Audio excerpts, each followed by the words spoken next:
Il est 9h30 ici à Paris. Bonjour à tous, bienvenue à vous si vous nous rejoignez dans Paris Direct. Voici les titres de ce lundi. C'est une semaine importante qui commence pour l'avenir professionnel et personnel des Français.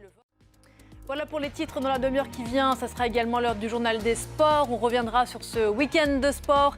Très beau week-end avec la victoire historique du 15 de France face au 15 de la Rose, dont on a encore du mal à se remettre ici en France. Victoire qui sera toutefois probablement insuffisante pour remporter le tournoi Destination, mais qui a fait du bien au cœur des amateurs de ballon rond pour au moins les 6 prochains mois. Voilà pour le programme. Tout de suite, c'est le journal.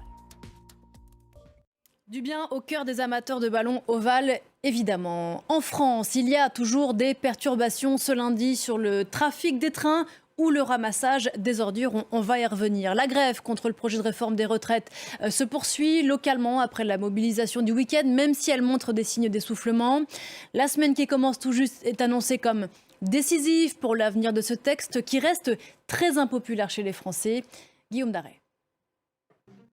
En attendant, ici à Paris, la mobilisation des agents de la propreté contre cette réforme des retraites se voit et se sent. Les poubelles s'accumulent dans certains arrondissements.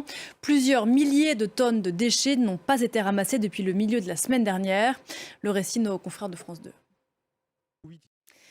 L'actualité internationale de ce lundi, c'est aussi la Chine, avec ce grand rendez-vous annuel du pays et du parti, la session de l'Assemblée législative chinoise qui s'est achevée ces dernières heures et devant laquelle le président Xi Jinping a insisté sur le renforcement de la sécurité nationale.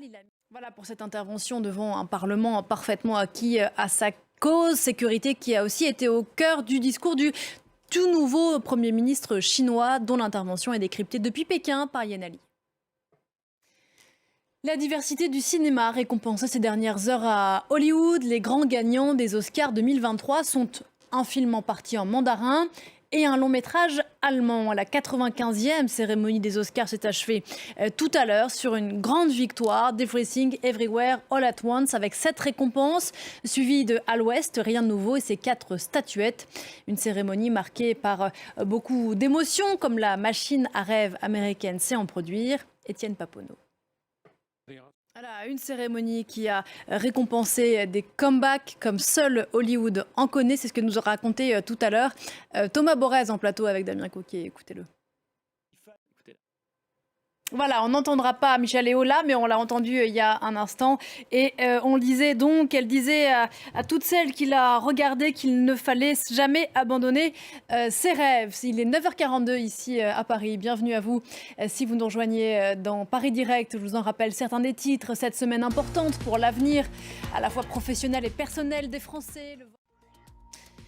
3 banques américaines ont fait faillite en quelques jours dans le sillage de la Silicon Valley Bank. 2 établissements spécialisés dans les crypto-monnaies ont mis à leur tour la clé sous la porte et les autorités américaines ont très rapidement réagi pour éviter une réaction en chaîne, une potentielle crise. On a tous bien sûr en mémoire la crise financière de 2009-2008 qui avait suivi la faillite de Lehman Brothers. C'est ce que nous racontent en images Nina Masson et Olivia Bizot.